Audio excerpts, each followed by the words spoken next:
টাকা দিয়ে ফেতরা যারা দেয় তাদের ফেতরা কবুল হয় না, এটা কি সত্য কি না? দেখেন, অনেক আলেমরা, বিশেষ করে আমরা আহলে হাদিস ভাইরাত বলে, তার টাকা দিয়ে আমাদের দেশে যে ফেতরা দেওয়া হয়, এটা দিয়ে তাদের ফেতরাই আল্লাহর দরবারে কবুল হয় না, এটা তাদের একটা মত। তবে এই ক্ষেত্রে আমি বলবো, রাসূল সাল্লাল্লাহু আলাইহি ওয়াসাল্লামের জামানায় যে কারেন্সি সিস্টেমটা ছিল, এটাকে আপনার প্রথমে বুঝতে হবে।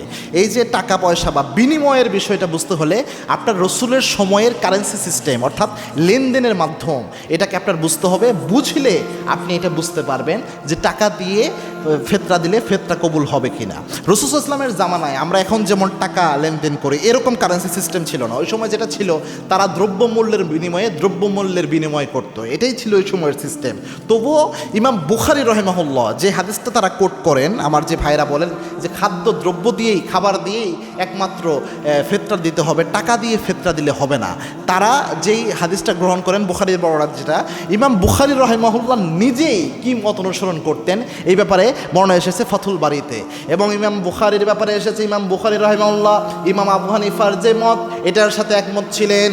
এবং আবু ইসহাক রাহিমাহুল্লাহ তিনি বলেছেন, আমি একদল সাহাবে একরামকে দেখেছি, তারা যখন রমজানের পরে ফেতরা দিতে গিয়েছেন, ফেতরার সময় তারা খাদ্যদ্রব্যের পরিবর্তে তারা মূল্য দিয়ে ফেতরা আদায় করেছেন, মূল্য দিয়ে ফেতরা আদায় করেছেন। এটা সুস্পষ্ট বর্ণনা এসেছে আবু ইসহাক রাহিমাহুল্লাহ, এটা চমৎকার বর্ণনা। আরেকটা জিনিস দেখেন, ওমর ইবনে আব্দুল আজিজ রাহিমাহুল্লাহ, তিনি অন্যতম একজন পণ্ডিত ব্যক্তি ছিলেন এবং তিনি তো সাহাবীদের, অনেক সাহাবীর সংস্পর্শ পেয়েছেন, তিনি তাবিঈ ছিলেন। তো ওমর ইবনে আব্দুল আজিজ রাহিমাহুল্লাহ সদকাতুল ফিতরে যে খাদ্যদ্রব্য, এটার পরিবর্তে তিনি নিজে এই টাকার বিনিময়ে বা অন্য বিনিময় গ্রহণ করা, এটাকে তিনি বৈধ হিসাবে ফরমান জারি করেছিলেন তার আমলে, তার যুগে। তো তাদের চেয়ে আমরা তো রাসূল সাল্লাল্লাহু আলাইহি ওয়াসাল্লামের এই হাদিসটা বেশি বুঝি না, তাদের চেয়ে, সাহাবীদের চেয়ে তো আমরা বেশি বুঝি না। সাহাবা একরামের মত এখানে পাওয়া যায়। আরেকটা বিষয় দেখেন, একদম যদি পরিবর্তন করা না যায়, রাসূল সাল্লাল্লাহু আলাইহি ওয়াসাল্লামের জামানায় 5টা জিনিস দিয়ে মূলত তো ফেতরা দেওয়া হতো।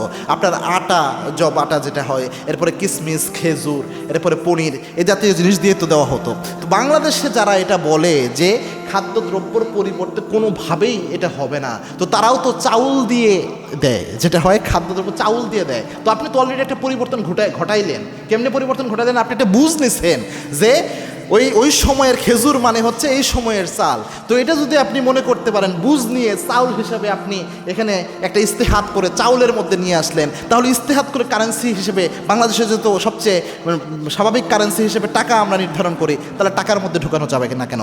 আরেকটা জিনিস দেখেন, এখানে সবচেয়ে বড় বিষয় দেখা দরকার, গরিবদের মানে সবচেয়ে উপকার হয় কোন বিষয়ে, গরিবদের ফায়দা হয় কিভাবে।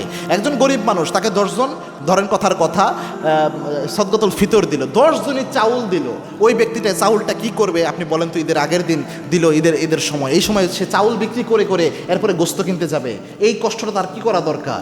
সে স্বাভাবিকভাবেই তো 10 কেজি চাউল একদিনে খাবে না, সে একটু সেমাই কিনবে, একটু পায়েস বানাবে, একটু হয়তো গোস্ত কিনলো 1/2 কেজি 1 কেজি, এই কাজটাই তো সে করবে। তো 10 জন মানুষ যখন ফিতরাটা দিবে, এই ব্যক্তির তো এমনি সহজ হয়ে যায়। সুতরাং যেইভাবে গরিবের হক, যেহেতু এটা গরিব যেইভাবে উপকৃত বেশি হয়, ওইভাবে হলে এই ক্ষেত্রে কোনো সমস্যা হবে না ইনশাআল্লাহ বিইজনিল্লাহ।